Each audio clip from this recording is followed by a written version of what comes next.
Hola, Dios te bendiga. Bienvenido al microprograma Impulso de Fe. Estamos en la serie de 3 capítulos, pues, ¿qué significa la Navidad?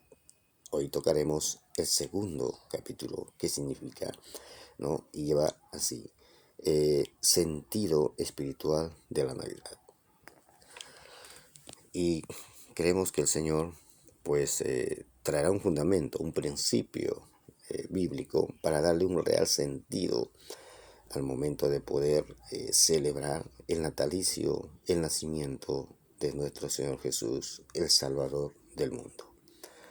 Y para esto vamos a empezar leyendo la palabra de Dios.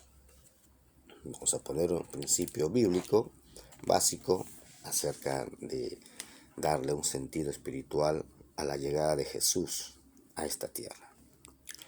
Según Corintios capítulo 5 del verso 17 al 21 dice así la palabra de Dios.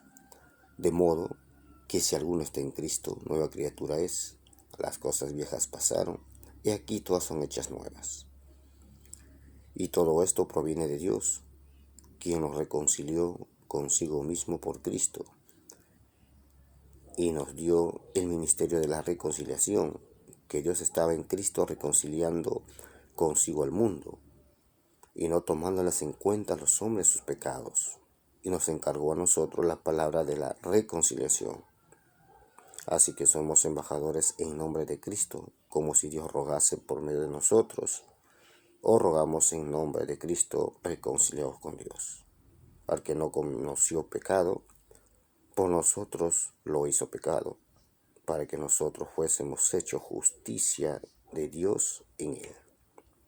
Entonces, a través de estos pasajes vemos, número uno, si uno tiene a Cristo, el Salvador del mundo, uno es una nueva criatura. Pero ¿qué ocurrió? ¿Qué es lo que hizo Jesús según este verso? Pues ¿cuál fue el propósito por el cual Él vino? Por lo cual el Padre lo envió a esta tierra para tener reconciliación, reconciliarnos con el Padre. O sea, Dios envió a su propio Hijo para que el mundo se reconcilie consigo mismo, con Dios mismo, a través de su Hijo. Pero esa reconciliación solo se podía dar si Cristo tomaba forma de hombre, humillarse a sí mismo, cargar el pecado, hacerse pecado y llegar a la cruz y morir siendo él inocente, tomar nuestro lugar. Y al tercer día Dios el Padre lo resucita y le da un nombre sobre todo nombre, para que en el nombre de Jesús todos aquellos que crean en él y que Dios lo resucitó al tercer día sean salvos, tengan vida eterna. Eso sería en resumida el propósito por el cual vino Jesús aquí en la tierra. Pero ocurrió dos hechos básicos, fundamentales. Hay otros más, pero vamos a hablar de dos importantes para que esto se dé, para que la salvación se pueda dar, ¿no? Todo aquel que cree en la obra magistral de Jesucristo en la cruz. Número uno es que Él tenía que encarnarse y vino a traer reconciliación. Hablemos primero de la encarnación. ¿Qué ocurrió?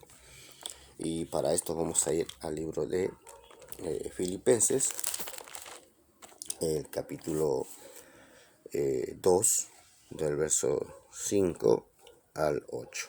Dice, hablando de la encarnación de Jesús.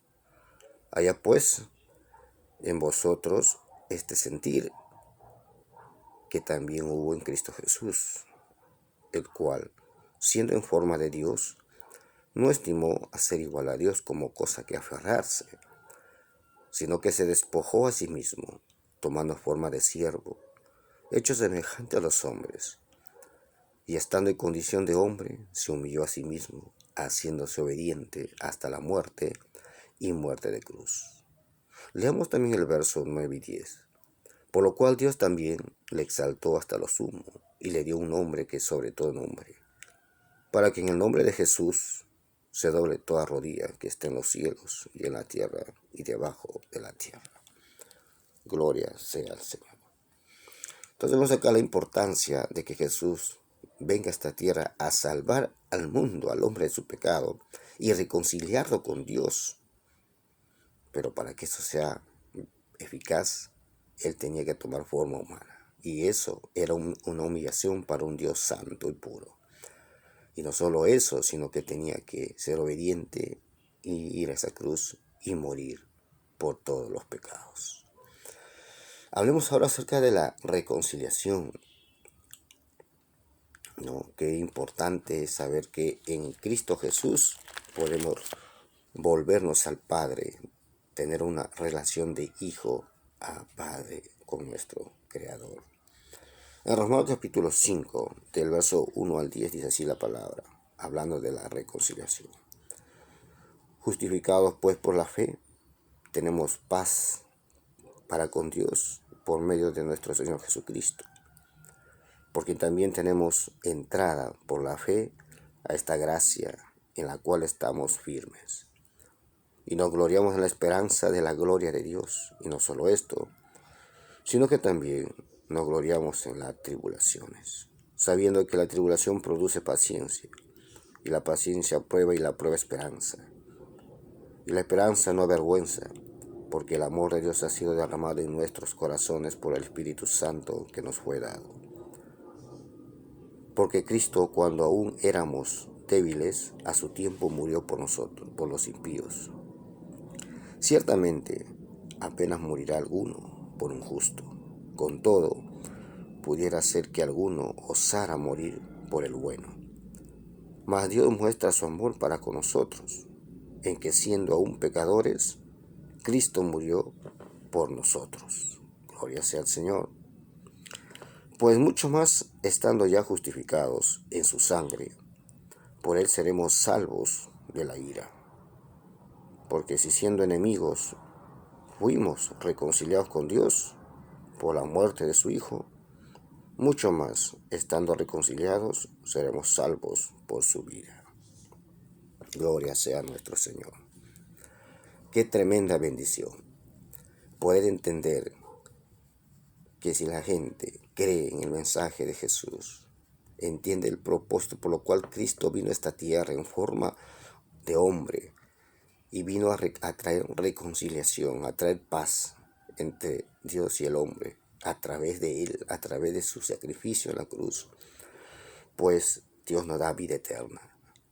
Y aún más, ya teniendo a Jesús como Señor, siendo hijos de Dios, pues Dios promete que nos va a salvar. Qué tremenda bendición el mensaje del Evangelio, las buenas noticias. Y eso es la llegada de Jesús. Eso es celebrar la buena noticia, que el Padre envió a su Hijo en forma humana, se despojó de su gloria, cargó el pecado en sí y fue esa cruz a morir por nuestros pecados, para que a través de él el hombre tenga acceso de nuevo a tener paz y reconciliación con Dios y ser constituido hijo de Dios y tener vida eterna. Ahora, qué interesante entonces saber que al momento de celebrar, ¿no?, la Navidad, tengamos ese sentido espiritual. Y si en nuestra mesa la mayoría son cristianos, pues recordar estos hechos de Jesús. ¿Por qué vino? ¿Para qué? ¿Cuál es el propósito? Ya somos salvos, entonces nuestra tarea es comunicar a otros esta buena noticia. Y es un día propicio, si se está celebrando la llegada del Salvador, a nuestros familiares que no son creyentes, a los vecinos, a la persona, nuestro trabajo, nuestro estudio, que no son creyentes. Ellos lo hacen de esa manera tradicionalmente porque no conocen el Evangelio, no conocen la palabra. Pero nosotros como cristianos tenemos que dar el verdadero sentido espiritual de celebrar la llegada del Salvador, la llegada de nuestro Señor Jesucristo y todo lo que Él pasó, desde que estuvo en el cielo hasta que llegó a la tierra, y de la tierra a la cruz, y de la cruz volvió otra vez a la gloria. Dios los bendiga a todos. Bendiciones.